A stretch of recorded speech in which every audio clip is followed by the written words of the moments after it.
This is Chapter 11 of Crimes Against Christmas. I'm Heather. And I'm Ferg, and we are New Old Friends Theatre Company. Hope you're enjoying the show and starting to get excited for Christmas. Christmas is coming, holidays are coming. Anyway, Partridge is still stranded on the island with a group of strangers. So far, the cook has been killed, the Italian gangster has fallen from the roof, and there is no sign of the American oil man. What has become of Jeff with a J drummer? Enjoy the next chapter. Chapter 11. Drummed In.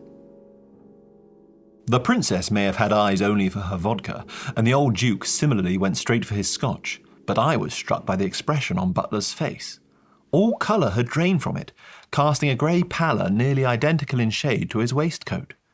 He placed his tray of drinks between the scattering of Christmas cards on a sideboard by muscle memory alone, sleepwalking his way through routine.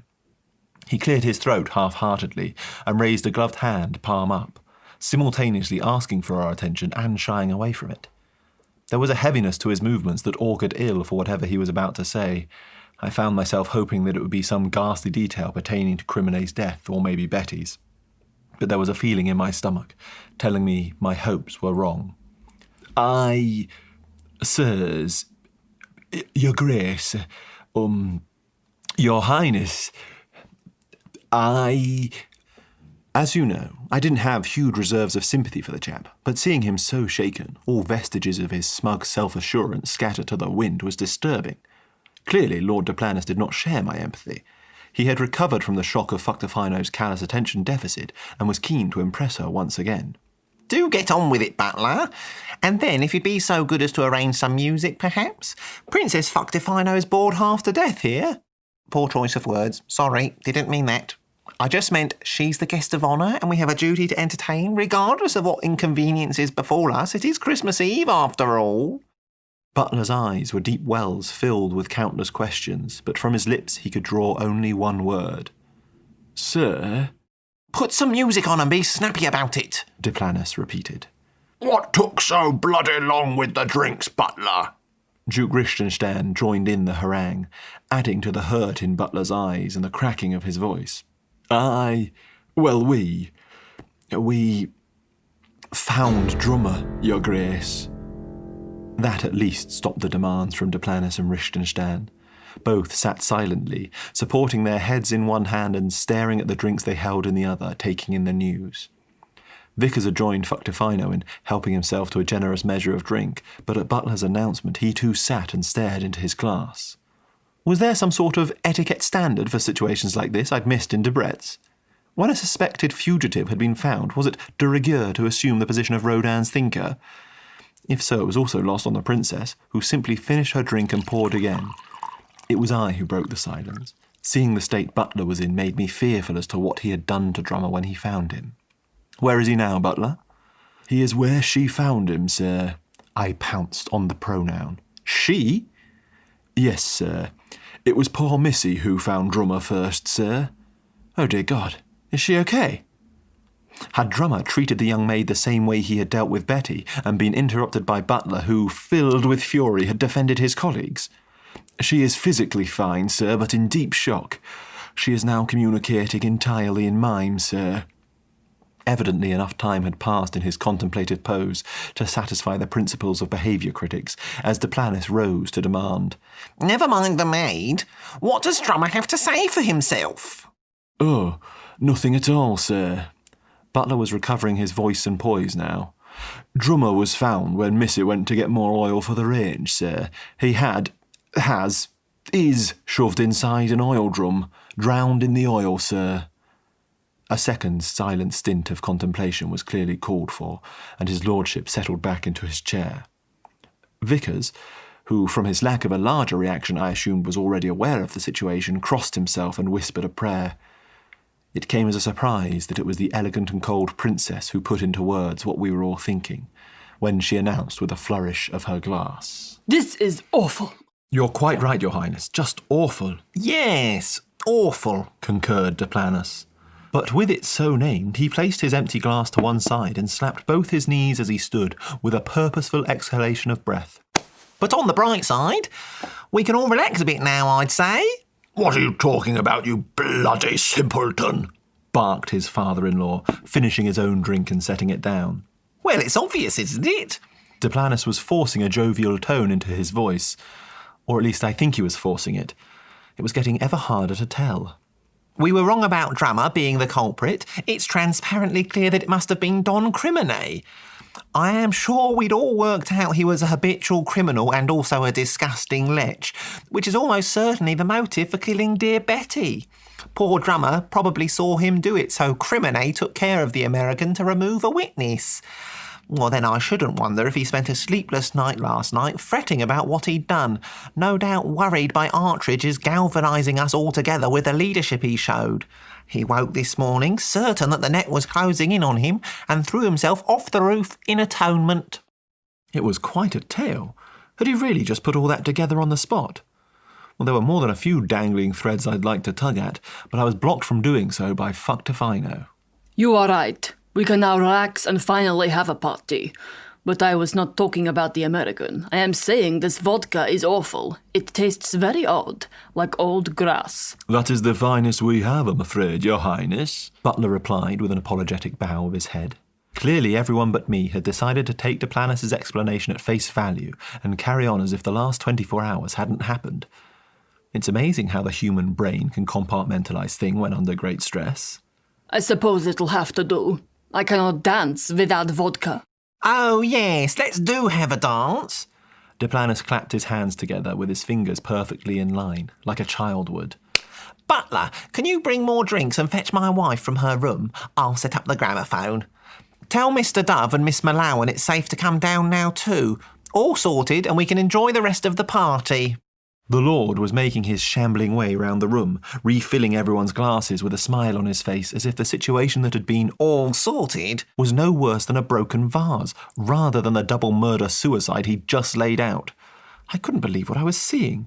I'm sorry to object, I objected, but I'm not entirely sure that that's quite the most respectful thing. Fucktefino had no time for my quibbles. You may not be sure, but I am sure. In my country, death and corruption are everywhere. You cannot let it get in the way of life. The best way to respect and honor the dead is by living well. Drink vodka, dance, and laugh in the face of death. Ha! Good music. As Fucktefino delivered her treatise on how one should greet death, she reached out her slender arm towards Vickers, who, to my amazement, took it like an eager schoolboy.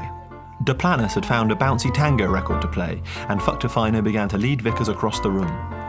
I wasn't in a dancing mood, so I set aside my undrunk drink, a profound exemplar of quite how shaken I was, and asked Butler if he'd be so good as to take me to see Missy.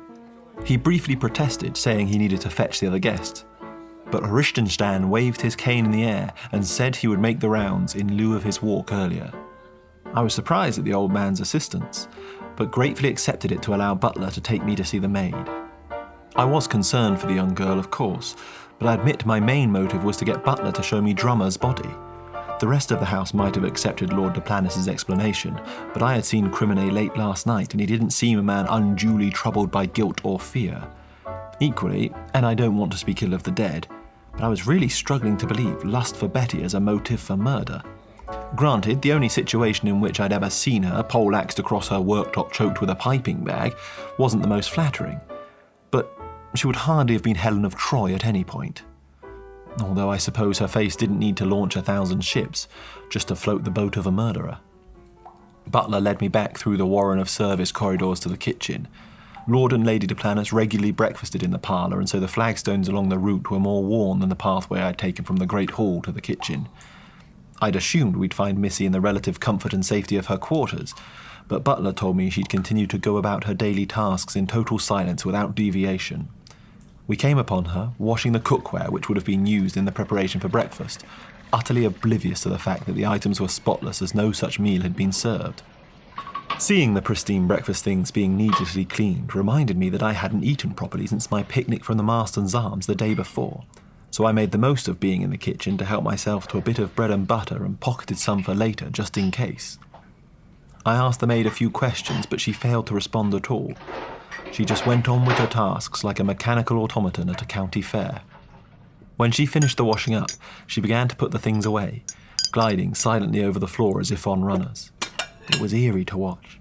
but she seemed relatively content, so I let her be and asked Butler if he could show me Drummer's body. Butler pointed to a small side door and told me I was free to take a look, but he had no wish to bear witness once again. The door was made from 6 long vertical planks supported by 2 horizontal beams.